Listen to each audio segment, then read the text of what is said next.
Coming in, yeah, flex, I just wanna win, yeah, LABB who we running with, yeah, 2233, I'm on 10 again, yeah, state your name, big dope on flame, I just switched the lanes.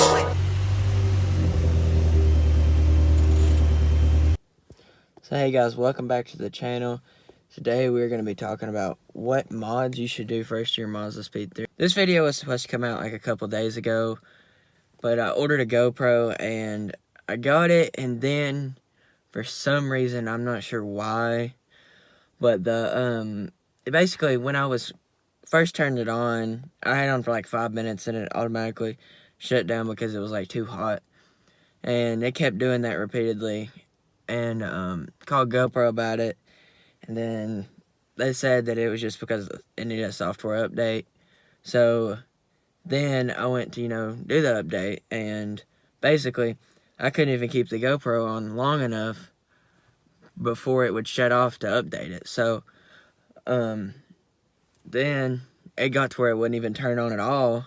So I called GoPro about it, and I'm going to send it back, and then I ordered a completely different GoPro, and it's going to be here probably soon, and that's what delayed this video, but we'll get into it.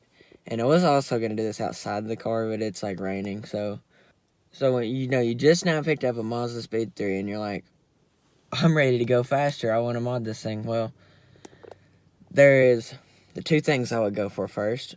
Number one probably being accessport, number two being fuel pump internals.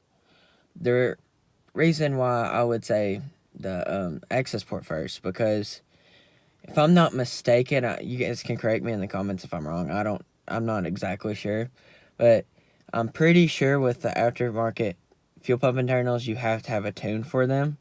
Like, you can run them without it, but like your idle is not going to be the same and all that.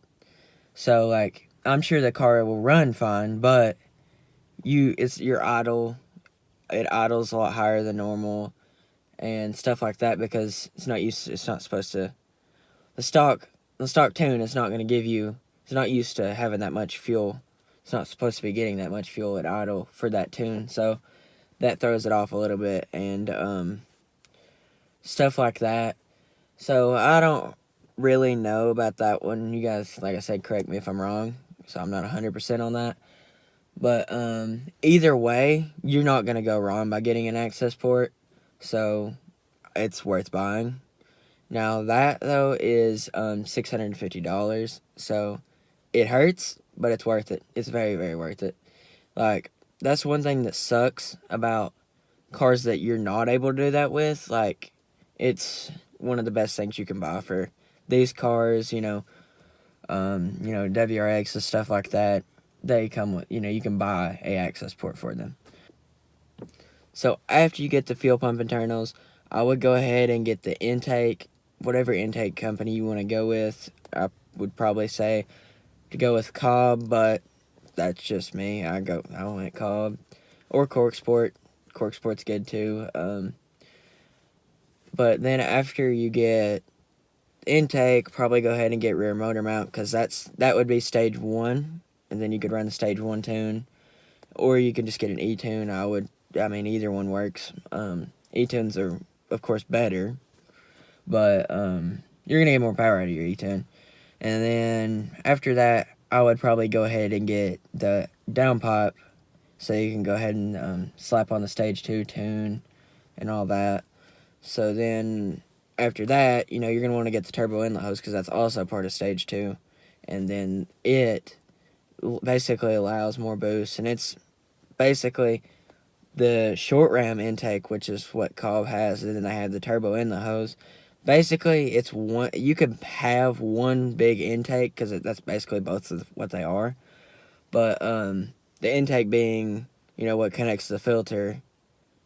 The short ram intake, anyway, it connects the filter, and then you buy the turbo inlet hose, which goes from that and then goes back down to the turbo. And also, if you do get a full-on intake, most companies probably are already going to come this way if it is for this car. but there's like the recirculation part that you have to connect to your bypass valve, and then recirculate your air back into your intake.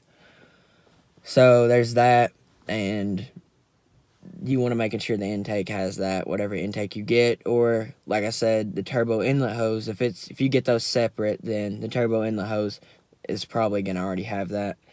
And after you do that, you're probably gonna want to get the front mount. Now, some people get this earlier on because it's one of the more expensive things. So expensive. That depends on which one you get to. Like when you buy the Cobb one, I'm pretty sure the Cobb one uses factory crash bar. But when you go with the Corksport one, they have a small core which uses factory crash bar. And then they have the bigger one, which in my opinion looks 10 times better.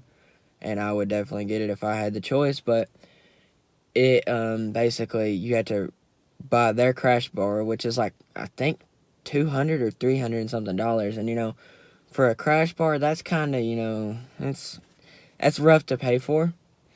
It's because knowing the fact that if you know how to weld or that kind of thing, you can basically make your own crash bar, and for like probably $50, which that's what I plan on doing. But I don't have a welding machine, so I'm gonna I don't know how I'm gonna do that. Probably find a buddy or something that has one. That's probably what I'm gonna do for that. But then, after you do stage 3, you can go ahead and get a freak tune, which is, E-tune or stratified. There's multiple different companies out there. Or, if you want to go get a pro tune, go get a pro tune. But those are probably the first few mods you want to do to this car to get your best power and all that stuff without having to spend a lot of money. I mean, when you do all that, you're probably, if you buy all Cobb stuff, like the full stage 3 package from Cobb, it's like $4,000 something, I think. So, depending on what you go with, downpipe wise, the prices on those are going to vary. And Cobb intercooler kit's like $1,000. And I know that you could make one, like get a Mishimoto core. I think one of their cores, the one that most people get for this car, is like $400, probably around in there. And you make your own custom crash bar and your piping and all that stuff. You're looking maybe $600 or $700 for all of it versus $1,000. Plus you're going Mishimoto, which looks a lot better than the rest of them, in my personal opinion, in the front of the car. I wouldn't say it's the most high performance one, because obviously different companies make different cores, different core sizes do different things, all that kind of stuff. But then probably the downpipe, if you go with the downpipe like what I went with, it's I think $272 without tax. And then the Cobb downpipe is like $650, and it's a catted downpipe. So that, in my opinion, is a little overpriced for that, because I don't even think it's titanium. It's just stainless. And $650 for a downpipe is a little bit ridiculous if you ask me. Like way overly ridiculous. The turbo inlet hose, the Cobb turbo inlet hose, is $180. And I'll try to put all this in the description. So if I forget to add the prices to something, then I will go ahead and put that in the description. The links, I'll try to put the links in there. It'll probably take a little bit of time to add all those, but I'll try to take the time to do it. But I think that's pretty much going to be it for this video, guys.